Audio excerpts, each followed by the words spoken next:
for May 31st, 2023, last day of the month. John, welcome back. Last day of the month. Happy May. And June is John month because it's my birthday and it's Father's Day. Nice. So I'm claiming the month. Excellent. All right. So, well, why don't we just jump right into it? So today on our title, we're going to break down the FICO score.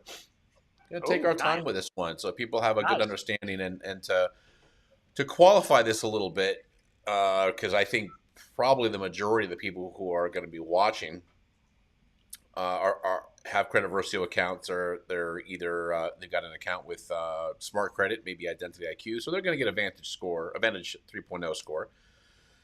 But the differences as far as now the FICO score and the Vantage score are going to be different, sometimes a little bit, sometimes a lot. But as far as the way the scores are looked at, there's a lot of similarity. So I think whatever we can apply towards how the FICO score is broken down, more or less with a couple of degrees of variation, or it's going to be pretty similar to the Vantage score. Yeah, I think there's a lot of similarities between the two models, and there's a lot of differences, right? I mean that they're not the identical thing, even though some people. Yeah. What is similar about them? Number one is they're both credit scoring systems. Number two, they're both tri-bureau credit scoring systems, meaning that they're available from all three of the credit reporting agencies, which is a really big deal because lenders that use all three credit bureaus want to have a tri-bureau credit scoring system. What else is similar? 300 to 850 is the score range. Generally speaking, your payment history and your debt are going to drive your score with some of the secondary metrics. But beyond that, the two models are competing systems. They don't share information. The bureaus didn't get with FICO before building Vantage Score. So it would be inappropriate to say that the two things are identical, but certainly they are in fact similar. Yeah.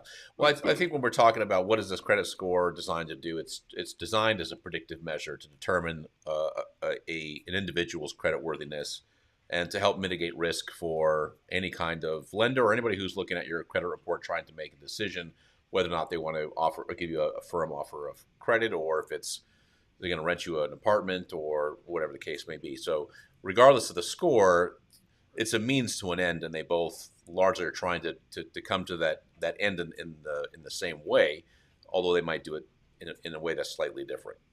So yeah, I think people sometimes forget about the meaning of the number, right? They look at the number and they're like, okay, well, my 600, I would rather it be a 700. My 700, I would rather it be a 750. And it's almost like it's become a game, right? How can what can I do to beat the number? I can assure you that lenders look at credit scores in an entirely different with an entirely different perspective. They're looking at it as essentially a somewhat of a crystal ball to predict the likelihood of you doing something that they don't want you to do, which is to miss payments over the two-year period after after the score has been calculated. And so that's why they're so popular. I think the last time I did the math, like 23 or 24 billion scores were calculated during calendar 2022. That's like 3 times the size of the global population, just to give you some perspective. I mean, they're incredibly common. They're calculated at so many different decision points, not just when you're out there trying to get a car or when you're trying to go out there and get a credit card. Yeah. Well, let's bring it up. We've got a handful of people on. So for those that are watching, feel free to ask any questions along the way. That's what we're here for. So John and I are going to start off talking about the FICO pie chart, just so you have an understanding of what makes up a credit score and what's important in your credit score to what degree. And then if you have questions on that, we'll be more than happy to answer those. All right, there we go. That's it. So this is something that anybody, in fact, I just pulled this, I did a Google search. You can get this anywhere. You can get it on FICO's website. It's very, very common knowledge. So John, these are what do we got? 5 things here that FICO really focuses on. At least this is a FICO 8, FICO 9. I'm not sure if FICO 10 uses this kind of a breakdown, but let's just talk about the most popular FICO score there is right now, the one that anybody's if you're going to look at a FICO score or get a FICO score from somewhere, it's probably going to be FICO 8. So Yeah, if one of you're unless yeah, unless you're trying to apply for a mortgage loan, it's yeah, likely that your exception. lender, it's very likely that your lender is pulling FICO 8, which is not necessarily the eighth generation of the FICO score, but it's just the one that's been named FICO 8. And if you're looking for a car loan, it's probably going to be FICO 8 auto. And if you're looking for a credit card, it's probably going to be FICO 8 bank card. Um, so the funny thing is FICO 8's been around for like 14 years. So it's interesting to see how sticky these score generations tend to be. And there are two generations of FICO scores that are newer than FICO 8, yet Yeah, FICO 8 still has critical mass of users just organically. No one's forcing anyone to use FICO 8 like in the mortgage industry where some of the older versions are being used, but that's out of that's mandatory. Outside of that environment where it's a choice, FICO 8 is still the one with critical mass. yeah. Well, let's break this down. Let's talk about the largest chunk right here. Well, you know what, John? Let's go back. Let's talk scores first. Like, what is the when we're talking about FICO 8, the most the most available score that there is. What are we talking about a score range? How low does it go? How high does it go? Yeah, so the published range is 300 to 850. That doesn't necessarily mean that every version of their score has a 300 to 850 range, but from the outermost boundaries, 300 to 850 will encompass almost all of FICO's general use credit scoring models. Some of the exceptions are going to be these industry specific scores where the ranges are a little bit longer, but Yeah, most people are going to fall in the 620 to 750 range. That's kind of the meaty part of the curve or the fat part of the curve.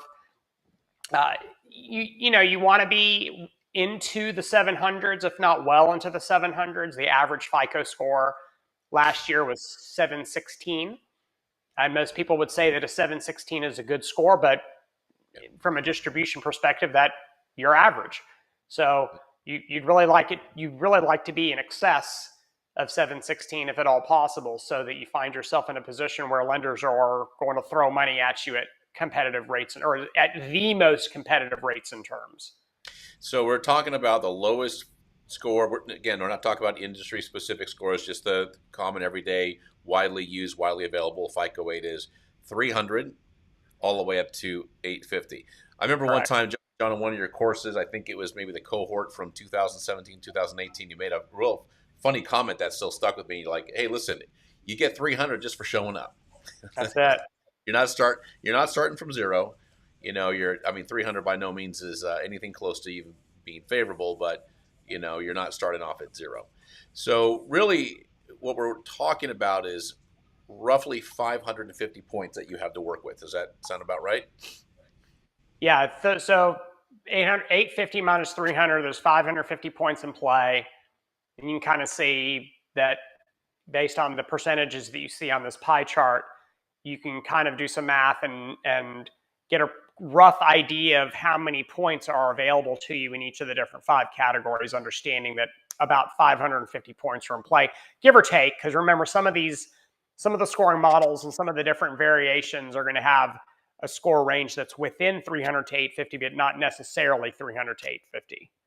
Yeah, I did a little bit of math. Again, just taking into consideration what you said. Uh, actually, you know what? Let's just take a real quick. Andre, I see your question. What are all the types of credit? I'm not sure what you're referring to. Maybe be a little bit more specific on what you're asking. Uh, Juvie, which FICO score did the mortgages look at? You Really, touched really on that a old little bit. ones. Yeah, Really, really really old. old ones. Was it two, 4, and 5? Is that right? So Yeah, FICO 2 at Experian, FICO 4, I think at Equifax, and FICO 5 at TransUnion, or vice versa, FICO 5 at Equifax and FICO 4 at TransUnion. So Yeah. if you applied for a mortgage loan today, you would get what's called a score disclosure notice. It's a required form notice that they have to give to you. And that form disclosure notice would include your credit scores. And so you'd see something to the extent of Experian FICO V2, Equifax either 4 or 5, and then TransUnion either 4 or 5. And that's an indication of the generation or the version of the scoring model that's being used. Within the next couple of years, thankfully, that's going to change, and mortgages are going to be decisioned based on, instead of these really, really old scoring systems, they're going to be decisioned on the most current scoring systems. So Vantage Score 4 and FICO 10T will be the scores that are used. And those two models are the newest versions available. Yeah. So it's just going through the whole federal process of mandating FHFA mandating those as opposed to our 20-plus-year-old FICO scores that have been in play that have nobody else uses them, just mortgage. Okay, so John, let's talk about payment history. So we're coming in at 35%, so roughly about 192 and a half points, give or take in this category. This is one of the only categories that you don't really have a ton of control over. This is what's taken place in the past largely. Yeah, well, I mean, to the extent that you pay your bills on time, you can control it. But if you don't pay your bills on time and you end up with problems in this category, it's certainly less actionable than some of the other categories. So payment history is what FICO calls it. What it really is the presence or lack of bad stuff on your credit report. That's really what it is. So people think of payment history that, that's fine. But really what it is do you have bad things on your credit report? And when I say bad things, I don't mean debt and inquiries. I mean legitimately bad things like missed payments, collections, repossessions, foreclosures, settlements, anything that bankruptcy, anything that you would reasonably attribute to non-performance. And so anything like a default, anything like that at all is going to, the metrics that consider that information are going to fall in that 35% category. And there are several of them. The frequency of your DROGs, the prevalent or the frequency, the severity, how old they are, the balances associated with certain type of DROG accounts. So there's a lot of different angles that the model is looking at that information. Now, look, you can bank all those points pretty quickly if you have no bad stuff on your credit reports. And if you have no negative information on your credit report, that gigantic slice of pie, why is it called a pie chart? Because it's shaped as a pie. You can bank all 35% of those points if you don't have anything negative on your credit reports. And this drives my father crazy. He thinks that people who pay their bills on time have perfect credit. And I keep saying, I'm not going to even argue with you about this anymore, but that gets you about a third of the way there. And that kind of blows people's minds if they think about it from that perspective, that 2/3 of the points in your score have nothing to do with whether or not you make your payments on time. But certainly if you want a good score, you've got to bank those points or a large percentage of them. Andre with a question here. How much age should are lenders looking for ideally? Are there any ways to boost it other than authorized users? Yeah, so you're asking me a question about what is a lender's policy. There's thousands and thousands of lenders, and no one knows what all their policies are as far as the age that they're looking for. Certainly having old accounts on your credit report is the way to indicate longevity and an extensive amount of experience. I got to be straight up with you. This issue of authorized users is, I think there is a the day that is an ineffective strategy is coming sooner rather than later. Interesting, because that's been old reliable for a long, long time. What's giving you that? Is there something going on that is making you?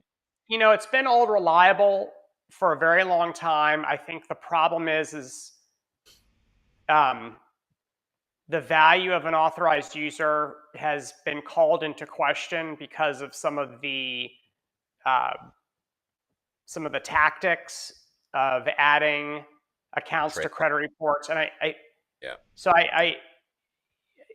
in FICO has already built in their systems logic to exclude authorized user accounts that they feel are inauthentic. So in the past, now look, cosmetically, they still show up on a credit report, whether you're married to someone who's the primary card holder and you're the auth user, or if it's someone in Kansas and you paid to be added to their account as an authorized user. So Yeah. it's still cosmetically present. Whether or not anybody cares about it, that's the question that I think Andre is asking. And the answer to that question is that there are some lenders now who have essentially discounted the value of that. And there are other lenders who still will consider it. But I think the long-term strategy is still to rebuild with you as the primary obligor, because then there are no issues with lenders' policies or credit scoring systems discounting the value of those types of positive trade lines. Yeah, Andre, you've always got two things coming into play when you're applying is it's the score, and then you have the lender guidelines, their lending guidelines, and that the score isn't always going to be the primary thing. It's a big thing, but it won't always be the primary thing. And before I move on, we'll follow up with Andre's question here. Can you remove an authorized user if they've defaulted? Well, the authorized user can always ask to be removed from the account. That's been an option for the authorized user for a very long period of time. That's number one. Number two is the credit reporting guidelines have certain, guidelines with respect to authorized users. And for example,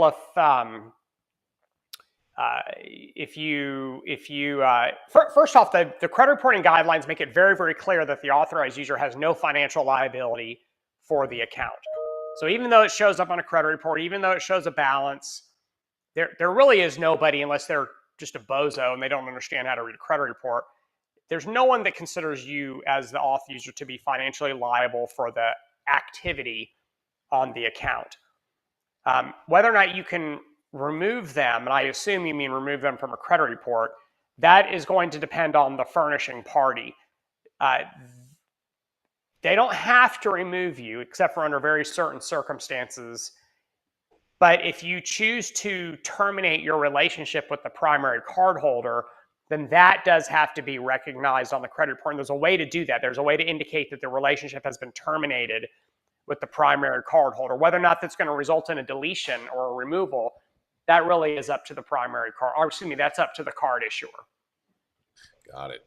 Okay, so John, you were saying that 2/3 of the points on your credit score have nothing to do with paying your bills on time. Let's go to the next big chunk, 30% chunk, which is amounts owed. Yep. Now, So there's a lot of misunderstanding in this category. Yeah, unfortunately, and there's way too many people who have access to keyboards who are blogging who shouldn't be blogging about this. So this is essentially the debt category, but the problem is that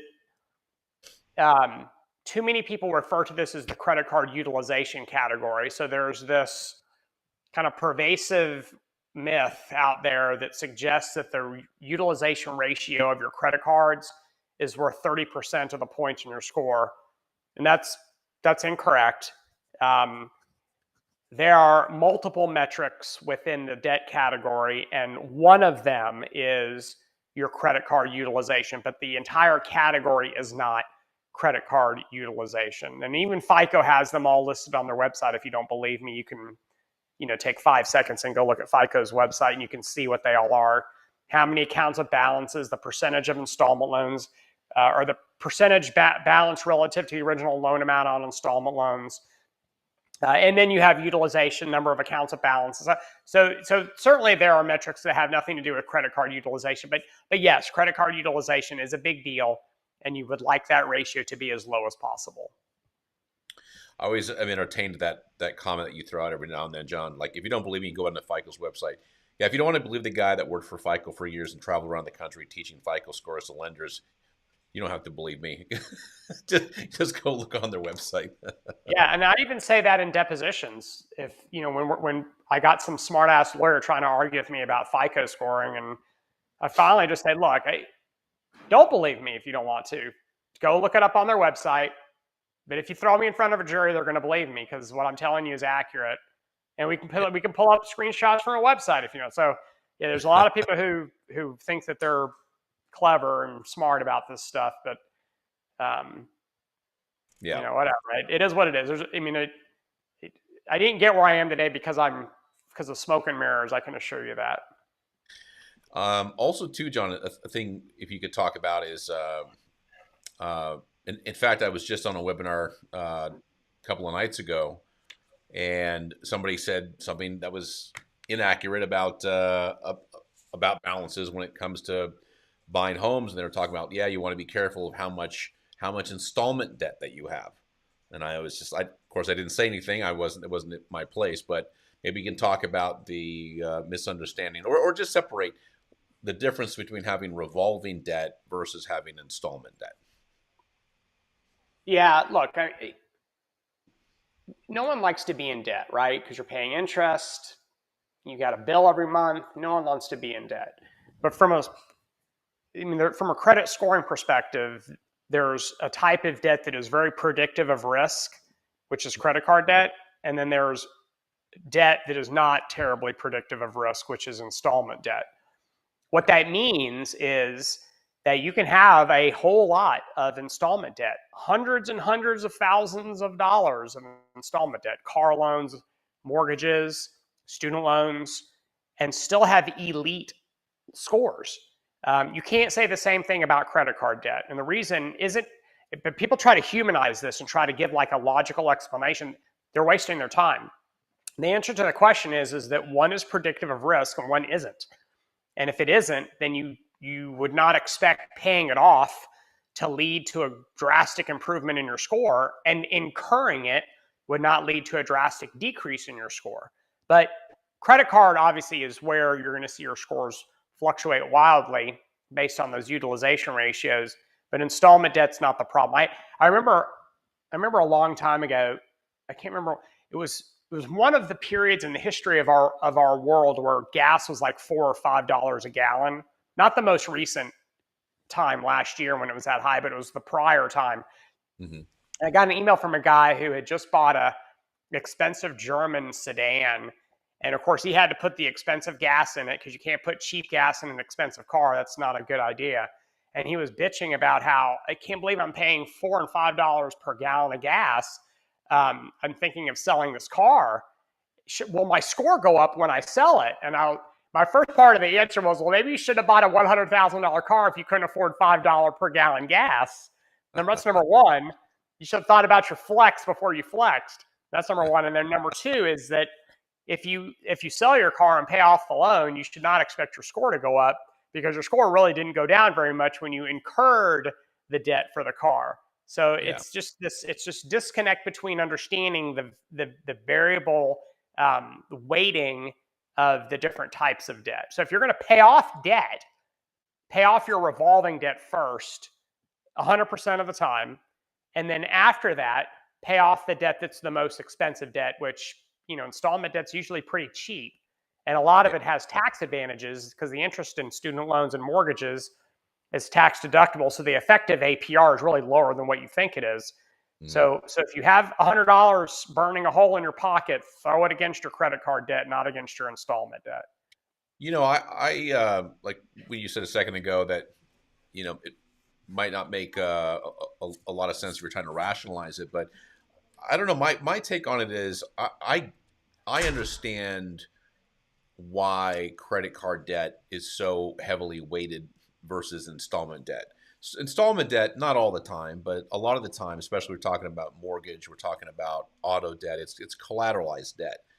So if you're going to default on something, if you run into hard times, or whatever the story is, or you're just that person that just pays slow or doesn't sometimes decides not to pay at all or whatever, if you stop paying your car note, they come take the car. If you don't pay your mortgage, they're going to come take your house away. They'll foreclose you. But if you got $20,000-$30,000 of credit card debt, they're not going to come to your house and take the flat screen off your TV.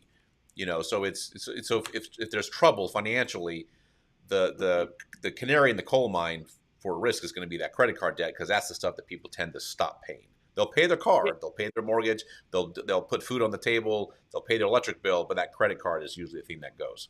Yeah, if you look at the default rates of credit cards versus the default rates for installment loans, the default rates are very, very different. And Yeah. so one type of debt is a riskier type of debt, and the other type of debt is less risky. And that's because one defaults at a higher rate than the other. And the reason is exactly what you just said. No one wants to lose their car, but you can't come repossess all the stuff I bought on the credit card. So Yeah. that's why you have, and one is exceedingly more expensive than the other. The APR on your credit card is probably 5 times the APR on your mortgage or on Yeah. your car Yeah. loan. And Sure. so if you're gonna default on one of those debts, you prefer to not pay your more expensive debt and continue to pay your cheaper debt. Yeah, exactly. Andre, another question about credit card utilization. Good question right here. Is it the utilization overall or utilization per card? So this also Yes, goes into how things are broken down in that 30%, John, you can talk about as that's far right. as like So having a nuisance debt. that's right. So the answer to your question, Andre, is yes. They're both considered. Um, it's the aggregate and then it's the line item. But the more important of the two is the aggregate. So the line item. So this is one of the strategies that I hear all the time is, well, what if I take my credit card debt instead of having a really big balance on one credit card? What if I spread it out across a bunch of cards, because then I won't have any one card that has a high utilization ratio. They'll all be kind of low. And when if you're getting to this point in strategies, then I'm going to use a UFC term. You have tapped out, right? You are currently tapping out is what you're doing, because you're really choosing between some pretty bad options. Because number one, transferring balances from card to card, you're charged a fee. It's called a balance transfer fee, not coincidentally or not coincidentally, it's called a balance transfer fee. So first off, you're going to pay a fee just to even do what you're suggesting. Now, I'm not talking about you, Andre, in particular. I'm talking about the folks who ask about this whole strategy of spreading balances out. So number one, you're going to pay a fee to for your little experiment. That's number one. So it's going to be expensive. Number two, you're forgetting the other metrics that don't have anything to do with utilization. And one of those metrics is the number of cards with a balance. And again, don't believe me, go to FICO's website. It's right there, number of cards with a balance. So if you have one credit card or two credit cards with a balance and you spread them out over 3 or 4 cards or 5 or 6 cards to lower your utilization, you're lowering your line item utilization on 1 or 2 of your accounts. Your aggregate utilization stays the same because you're not paying down your debt, you're just moving around your debt. And number 3 is you're now punishing your score because you've now penalized yourself in the number of accounts with balances metric. So the net of what you've just done may actually work against you, plus you paid to try it. So again, I appreciate the creativity, but again, the tortoise and the hare, it's the tortoise that's going to win here, which is just to work to pay down the debt. Don't worry about trying to move it all over the place, because you're not really helping yourself, and you can actually, and who knows, you may be moving it from one credit card that has a competitive APR to other credit cards where the APRs are higher. So it's costing you even more. And so again, it's not just as simple as saying, hey, David, can I spread my balances out and is that going to help my score? The answer is going to be, well, A, I don't know. Your score may go down. And B, how much is it going to cost you to even try? And shouldn't you spend that money to pay down your credit card debt rather than paying it to transfer your credit card debt? I had this is a great time to bring up a story. I had somebody that I was talking with maybe 6 8 months ago, and they called. They're like, "Hey, listen, my score just dropped. I forgot what it was. It was pretty noticeable." And she goes, "I don't understand. Can you help me figure out what it is?" And it was really easy to identify. The month before, she had she had something like eight or nine credit cards. All of them but one or two had a balance. And then this month, all eight of them or nine of them had a small balance. So she went, and it might have been the holiday season. I don't remember exactly what it was, but I told her, listen, that the reason why your scores dropped is because even though you're about like she paid a chunk off of her big card, but she put all these little balances on the other card. So the aggregate balance was probably pretty close to the same. But now she had eight credit cards or nine credit cards that had balances when she only had maybe one or two. And that was enough to bring down her score to a degree that was pretty noticeable. King, I see your comment, your question here. When we do credit education live, like with John, we don't really do repair strategy. So just shoot us an email at support@creditversio.com and we'll answer that question for you. I appreciate the question. Okay, so John, so that was a big thing, and that's a lesson that the majority of people that I've talked to don't know. They have no idea that first of all, that 30% category isn't just your revolving credit debt, Yeah. but that you can get dinged for having multiple cards with balances. So if you to the degree that you can, I mean, obviously and this is easier said than done. So let me qualify this comment by saying that first. Ideally, you want to just pay your credit cards off every month. Use them like cash. Yeah.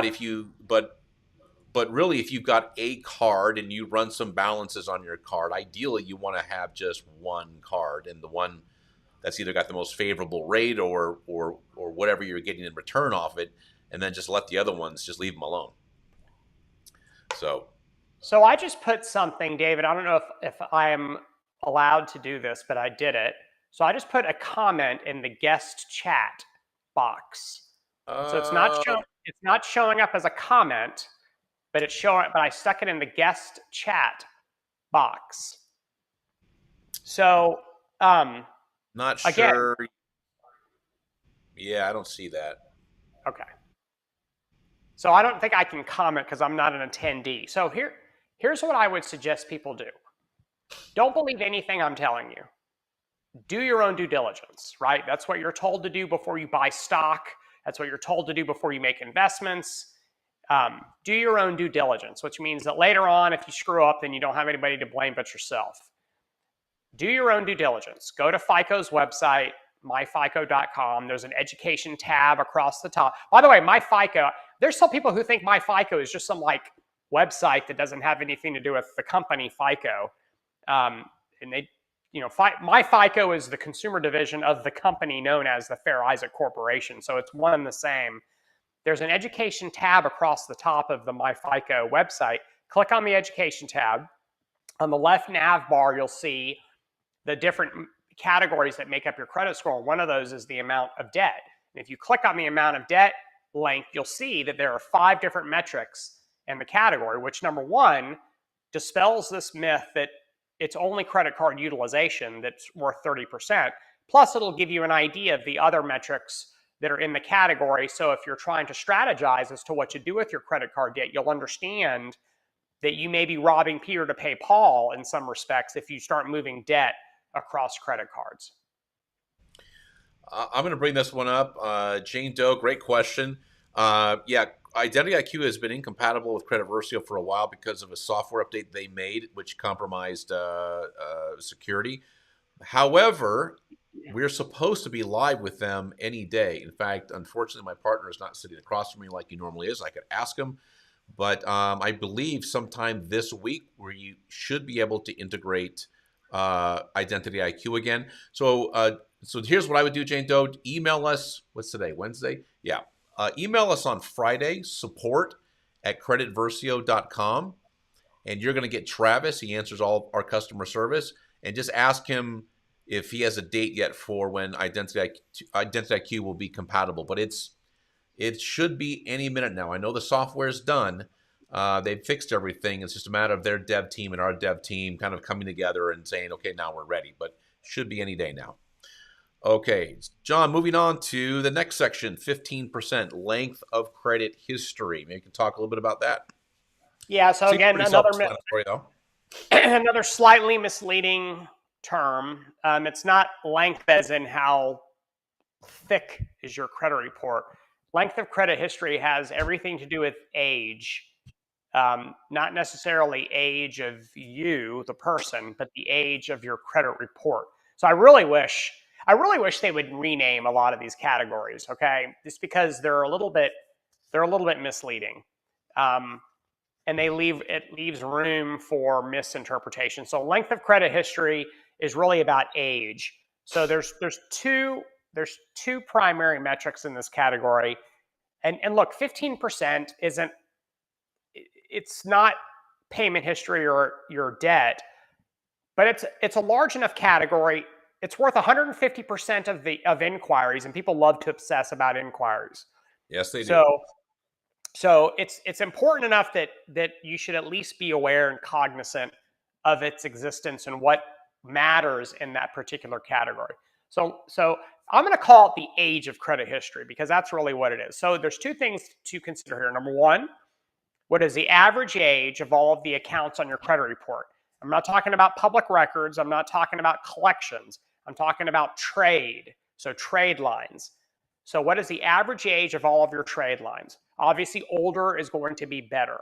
This is one of the reasons why young people have a really, really hard time of maxing out a credit score because there are just certain metrics that they can't, right? Someone who's 21 years old is going to have a credit report that's a few years old. It's not going to have a credit report that's decades old, and so you're not going to max out these points as a result. So that's number one. The second one is the age of your oldest account. Now, again, this is not public record and it's not debt, it's not collections, it's accounts. So if you have a Citibank account that you opened 15 years ago and it's a credit card and you're still paying it and it's the oldest account on your credit report, then that's going to be the oldest account.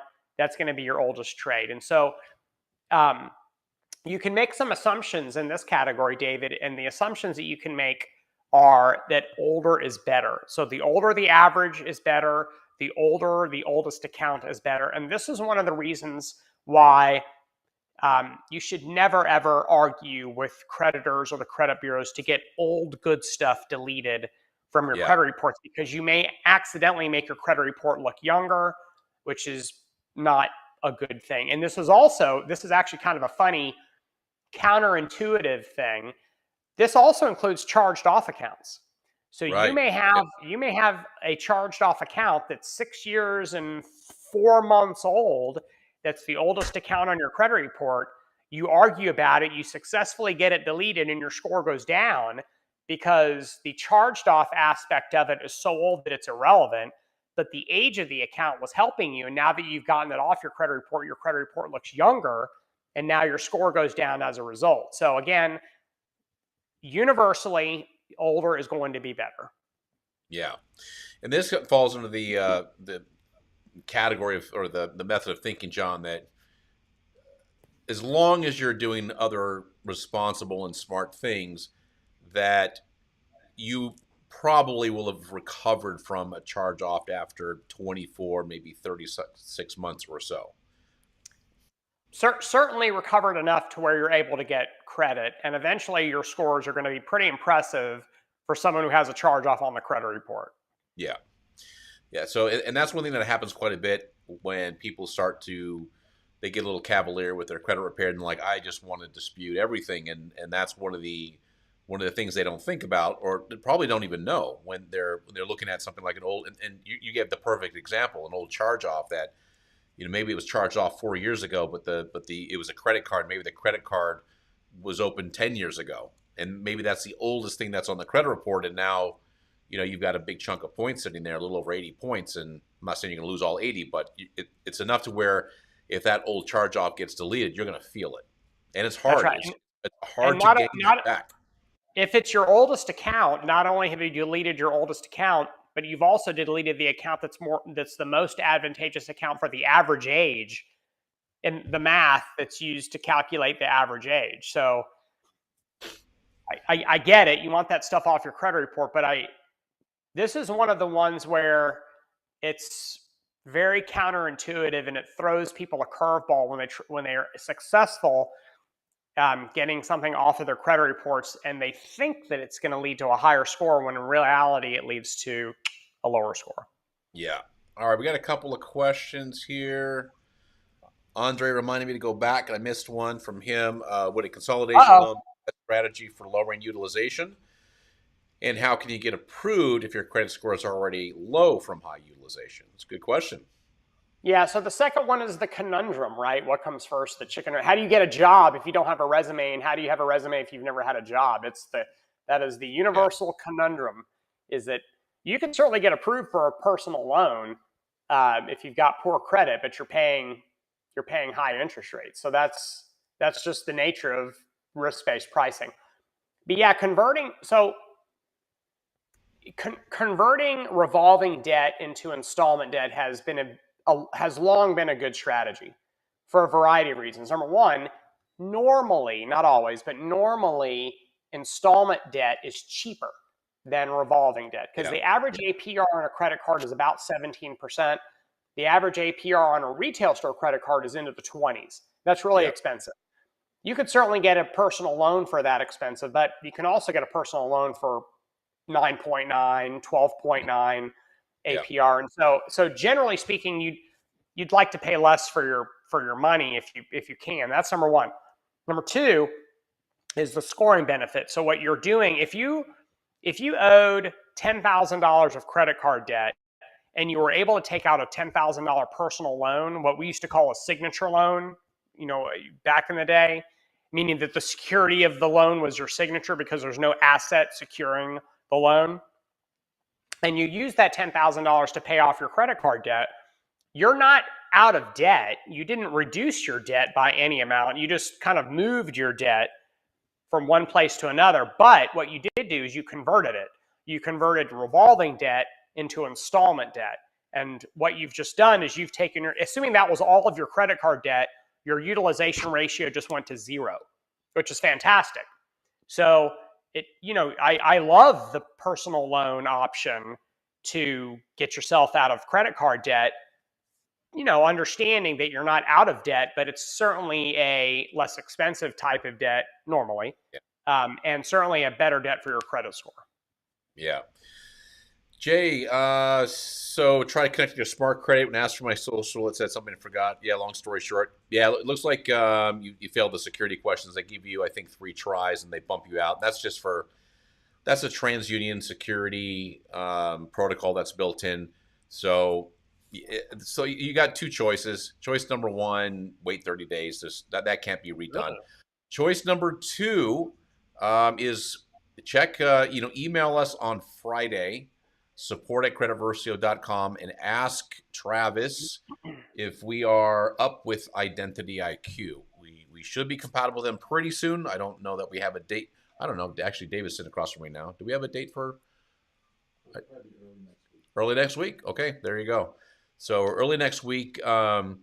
This is for Jane Doe and Jay. So early next week we should have Identity IQ. So Jay, when people fail smart credit questions, I know it can be a little tough, especially because they go back and they ask for some old stuff. I've gone through thousands and thousands of enrollments with smart credit.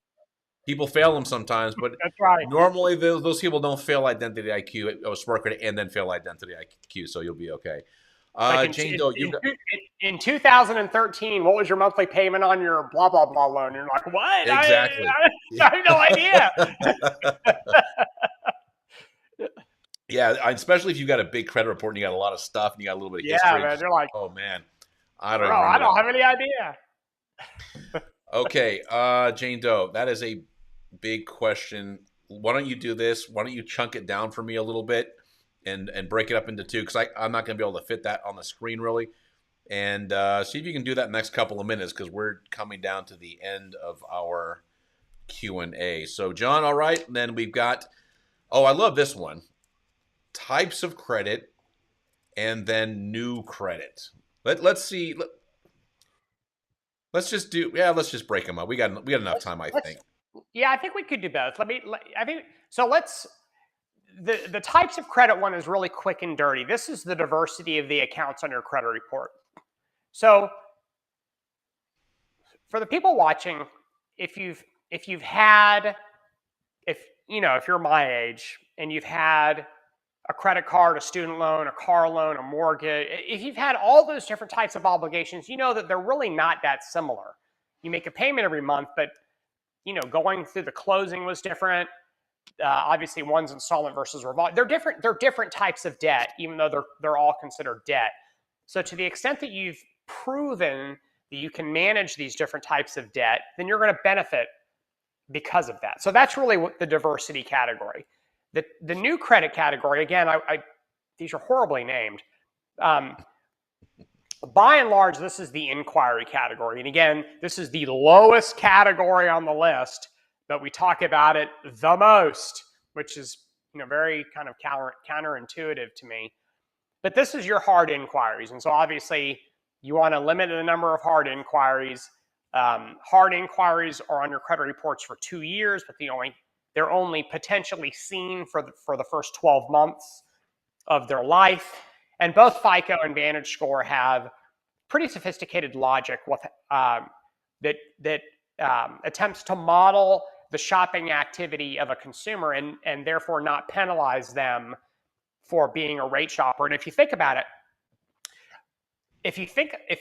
for the folks who are watching this, you're probably younger people, but for people who are watching this that are my age, you really do remember a pre-internet era, right? Where you wrote things with a pencil and a piece of paper, and you made a phone call on a phone with a rotary thing on it. And I'm sure David is laughing across the table from you, as listening to how old I'm making myself sound. But John, there you was and I are only a couple of years apart. I remember the rotary phone in my parents' place. So, So there was a pre-internet era where you actually went to one bank for everything, and you did not really shop around because you knew the guy at the bank. You played golf with them, or you went to school with him or her, or your kids knew each other. And so, or like Citibank. Citibank in the state of Georgia does not have branches. There is no Citibank branch anywhere in Atlanta. So if I want to apply for credit with Citibank, I've got to do it online. The pre-internet, they weren't an option. So if you think about how the internet changed how we apply for credit, we can apply for credit anywhere, as often as possible, any time of the day, no restrictions. What that meant was you had more and more inquiries hitting credit reports that weren't necessarily connected to unique debts. So you had people shopping around for credit because they were smart, and they should be doing that, but you don't want to penalize them because of that. So that's why FICO and VantageScore did it because FICO did it. FICO did it because they didn't want to penalize consumers for being aggressive rate shoppers. So they changed how inquiries were treated to take into consideration what are very likely shopping activities versus actual applications and the intent to get into debt. So you can have 3 or 4 auto inquiries, but you're not looking for 3 or 4 auto loans. You're looking for one auto loan. So that's why you have this kind of unique treatment of inquiries so that you don't penalize the consumer for being a smart rate shopper. yeah, John, we went through the whole pie chart. Excellent, I'm glad we excellent got job. through it. Excellent job. Great explanation. Great questions, everybody. John, why Yeah, don't we do this? so questions or a member of the day goes to Andre. Thanks for all the questions, man. Those are awesome. Yeah. Andre really kept us busy today. So why don't we do this, John? This is typically when you drop off 50 minutes into it, fastest 50 minutes of the week. And I've got a couple of questions on here that are a bit more repair specific. So, John, if you want to drop off, I will thank you so much for your Okay. time. And we will pick up again in a couple of weeks. Thank Take you, care. David. Good to see My you, my pleasure. friend. Thank you for joining me. Yep. Take care. Okay, so let's do this. Jane Doe, I do want to answer your questions. Hold on one second. I just need to prep this up a little bit. Hold on here. This is a little. There we go. Let me just get that up. Get that up there. Okay, I think that's good enough. All right, perfect. Let me throw this on here, and I know we still got a bunch of people watching. So if you've got credit repairs, questions specific to credit repair, I'm happy to answer those for you. Credit's horrible. It's impossible for me to accumulate better credit accounts due to the negative ones there. Okay. Sent a round of letters and disputes. I've spoken to agents over the phone. Don't care too much about the low scores at this point, just removing negative accounts. Okay. Well, listen, we all want things on our credit report that are derogatory to be gone. That's how I got into this business 10 plus years ago, as I was a customer and I had a pretty messy credit report. Have no qualms admitting that. So one of the things, Jane, to keep in mind, and in the thousands and upon thousands of people that I've enrolled in credit repair, this is long before I came to Credit Versio. One of the things that I told everybody is this is going to be a marathon. It's not going to be a sprint. Credit didn't get crippled overnight. It's not going to get healed overnight. That's just the way things work. And also, the more you understand what a credit score is about, what a credit report is about, the more sense that's going to make. And that's why everybody should go through the credit coaching videos that are in the back or in the tutorial section of your Credit Versio account, or your resources section, excuse me. So the best you can do right now, Jane, is two things. Number one, go through all 4 or 5 rounds of disputes with Credit Versio. Okay, let it do all the hard work for you. That software is scanning everything on your credit report, is looking for errors, mistakes, things that don't measure up. It's comparing every account across all 3 bureaus, and it's super smart. So it's going to guide you through the process. Just make sure you go through. One of the reasons why people, the number one reason I think why people fail with their credit repairs, they just quit after round 1. That's why it's important to do round 2, round 3, round 4, round 5. It's a strategic process, and one that Credit Versio does very well. Number 2, got to rebuild. And if that means starting with a secured credit card, if you've got no credit, then get a secured credit card. Authorized user is another great method. I talk about that extensively in the coaching video. So if you have the ability to be added as an authorized user, that's going to help quite a bit. All right. Let's see. Oh, there's a second part to that. Will I be able to pick up at round 2? Able to connect me with Identity IQ? No. Doesn't work that way. When you connect Smart Credit or Identity IQ, it's a little bit different of an interface, even though on the outside it looks the same, but what's going on in the background is very, very different. As far as the connections, you can't go round 1 and 2 with Smart Credit and then switch to Identity IQ. It doesn't. The software is not designed to do that. So whatever report provider you pick, that's the one you're going to have through the entire process. I mean, the only other thing you can do, and this is, I don't recommend doing this, is if you had to create a whole new account with a different email address, and then if you, that whole account's going to start you off at round 1. It's not going to know that you did anything previously. So just stick with the 3 bureau provider that you've got now. It's not the answer that you probably wanted to hear, but that's the correct answer. Okay, Andre, yeah, boy, I'll tell you what, this is going to happen. How can they send a letter saying they believe the dispute came from a third party if you included your signature, ID, proof of address? Should I resend the same letter, or what's the next step? So this happens occasionally. Just this is generally kind of a stall tactic. Um, it doesn't matter if you downloaded a template letter or a credit repair company did it or you did it yourself. They're just going to kick back this every now and then. So when you go into your next round, Andre, when you select the accounts, so when you go into the next round, let's just say that was TransUnion that sent you that response. So for your next round for TransUnion, select all the accounts that you want to dispute. Then, if you remember, that next step is you want to select your dispute reason. So Credit Versio is going to suggest them. But then in the drop down, you have something called frivolous dispute. Okay, so you want to remember this is really important. So that frivolous dispute is a response to what they just got done telling you. And the reason why we built that in there is because it's just going to happen. I'm sorry it happened to you, but that's going to happen. Essentially, what it says is your claim that this was sent by somebody else is false. I sent this letter myself. You had 30 days to perform a reasonable investigation. Reply. You didn't do it. I want you to delete or remove. I can't remember exactly what the language says, but remove the items that were in question. So, and we do talk about that in the video. I understand that there was a lot of information you got when you probably signed up. Maybe you missed that part. Okay, Monroe. Why won't they remove medical bills as being reported negative? Depends. The only thing that they're removing, Monroe, or it's got to fall under two categories. Category number one, it's got to be paid to a zero balance. Number two, under $500. So if you have medical debt that's reporting that's over $500, then it's gonna be there. We're starting to see that just went into effect within the last 30, maybe 60 days at the most. So we're starting to see that stuff dropping off on the new credit reports.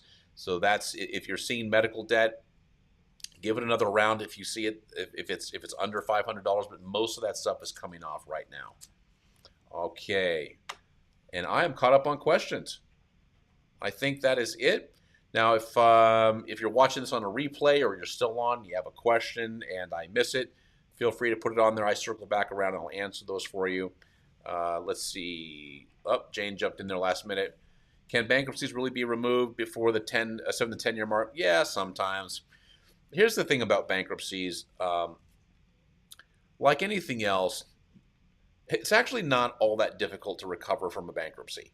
I know that sounds really strange, but I've seen people with high 700 credit scores that had a bankruptcy 4 or 5 years ago. In fact, it's not uncommon to see people's credit scores go up when they file bankruptcy because all the debt load has been relieved. So everything has been turned into a zero balance. So I would argue, and this is just from doing this years and years and years, that I've seen people recover faster after having filed bankruptcy than people were trying to recover after lots of collections and charge-offs and trying to get things deleted and then paying things off and then rebuilding. That's because that bankruptcy is that reset, that big reset button. So I wouldn't worry so much about that, Jane. Just continue to build. If you filed bankruptcy, whether it was Chapter 7 or Chapter 13, just continue to build. Put as much distance. The fact that you're putting distance between yourself and that bankruptcy by virtue of time, that's going to help you right there. Andre, thanks, David. Appreciate your expertise and help learning about FICO today. I'll be here for the live next Wednesday. It sounds great. You're very welcome, and I'm glad John can get on here.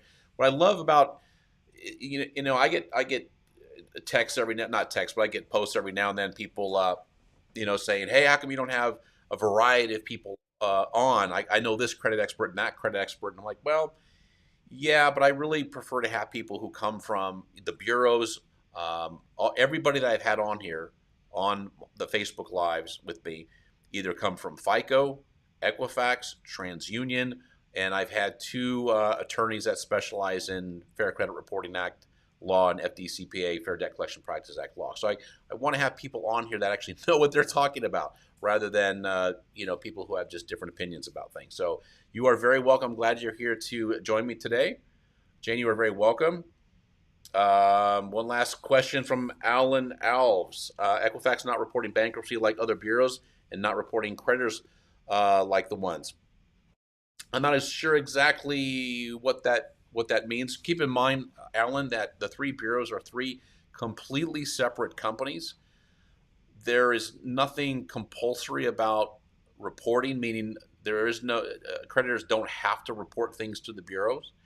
So it's not uncommon to see maybe you have a creditor who reports something to TransUnion and to Experian, but not Equifax, or maybe they just report to Experian and not to Equifax and TransUnion. So it's not uncommon. That's one of the things that's a little crazy about the credit space is you look for some hard and fast rules, and there certainly are some, but then in some ways it's kind of the wild, wild west.